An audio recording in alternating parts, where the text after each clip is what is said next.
How to add Discord link to TikTok bio. Hey everyone, welcome back to the channel. In this video we're going to learn how we can actually put or add a Discord link to your TikTok bio, so make sure to watch the video till the end. Now this first of all depends upon what kind of link, whether you're trying to upload a link for a certain server, let's say, or maybe you're trying to go ahead and then basically add a link of your own profile here. Depending on just what you want to do, it just really depends on what you want to do, right?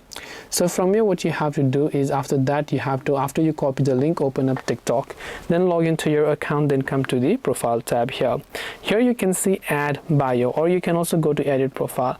Now actually if you have over 1000 followers, you'll find a new option here called the website, and I would recommend that you paste the link inside that website option. Now because I don't have over 1000 followers, I can still add a link in the bio section. The only downside is that this link will not actually get clickable, so people won't be able to click on it. They will have to copy and paste it manually. But if you have the website option showing up here, just make sure to paste the link inside the website section after you copy the link. So I hope this video helped you. If you have any questions, feel free to leave them down below. Thank you for watching and see you in the next video.